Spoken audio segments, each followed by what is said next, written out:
Hey there, my name is Adwoa. So excited to have you here with me for today's episode. So before we get started, I have a quick question for you. Have you ever had this great idea and shared it with a coworker, and then a short time later, they're taking credit for that great idea? Or maybe you worked on this really cool project with a coworker, and then that coworker takes it and runs, and before you know it, nobody even knew that you were working on the project, and your coworker took all of the credit for all of the great work that was done. So if you've ever been in a situation like that, today's video is all about what you do when a coworker steals your ideas.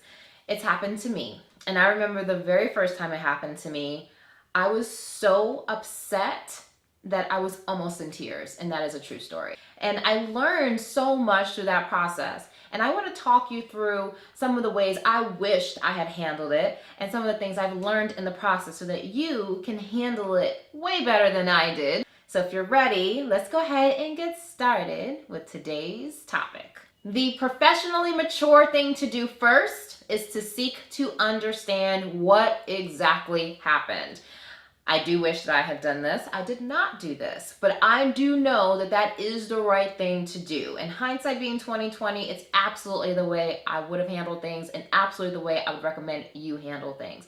Sometimes it's miscommunication, which in my case, it totally was. So before you do what I did and fly off the handle, figure out what actually happened by talking to the person that you worked with. Maybe it was total misunderstanding. Maybe somebody else assumed that they were the only one working on it, and that coworker of yours never tried to take the credit.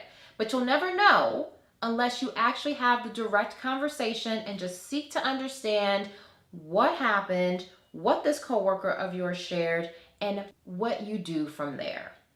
Okay, now that we've migrated from the professionally mature thing to do, now we have to take some action. Okay, so regardless of whether it was a miscommunication or whether it was in fact intentional, you do need to have a direct conversation with that coworker of yours and do this. Get their commitment to fix what happened.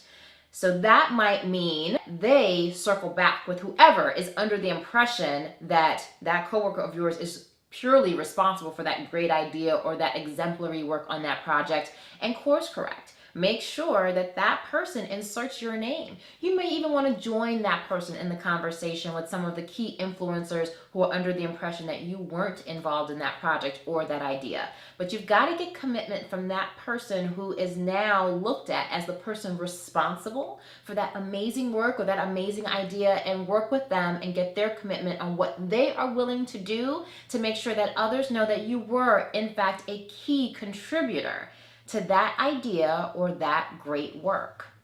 The third and final thing I want to talk about is how you keep it from happening again, because that is really the goal here. Because when a person does it once, okay, let's course correct, smash this, squash it, call it a day.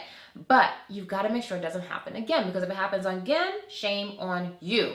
So how to keep it from happening again? Well, one of the things you should do is discuss how credit will be distributed. And honestly, this is great, especially if it's never happened to you, because it can help prevent it from happening to begin with.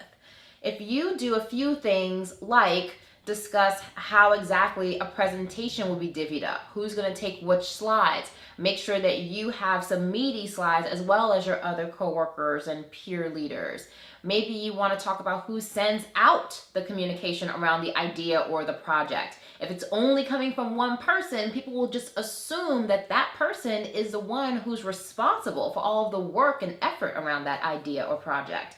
Maybe you even want to talk about listing the people literally in your presentation slide deck who were key contributors. There are a number of different ways to slice this one up, but you do want to make sure that somehow, somewhere, people are seeing more than just your coworkers, that they're also seeing you if you were a key contributor to an idea or a project. One of the things I really love is when people are proactive and answer questions that are around that idea or project that only someone who's close to the idea or close to the project would know the answers to. That's actually a really great way to make sure that people know that you actually were involved in the nuts and bolts in the idea generation and execution, because if you weren't, you wouldn't have those answers. So that's another great way to keep the idea theft from happening again or from happening at all. Just a quick recap, we just went through 3 different ways that you can protect your amazing ideas and what exactly you need to do if you have a coworker who steals one of those fabulous ideas. The first thing to do is to seek to understand. It could be some weird communication, totally not worth overreacting over. So before you go fly off the handle like I totally did, be professionally mature and seek to understand first. The second thing to do is to get their commitment to fix it. The worst thing you can do is to let that idea theft go unchecked. So work with them, speak to them directly, and figure out what exactly it is that they're going to do and what exactly you're going to do to make sure that people now know that you are also a key contributor to that idea generation or that project. And finally, let's keep this from happening again. And if you've been fortunate enough to never have had to go through this, let's make sure it never happens to you. And one of the best ways to do this is to really talk ahead of time about how you're going to share the work. So those are my tips for you today to make sure you protect your ideas and still work well within a team. If you're digging this content, here's what you do. You like it and you share it. You never know how this simple video share is seriously going to positively impact somebody's life and career. And if you feel like you need a little bit more of what I'm sharing, then go ahead and head over to the site that's listed right here and sign up for our email updates.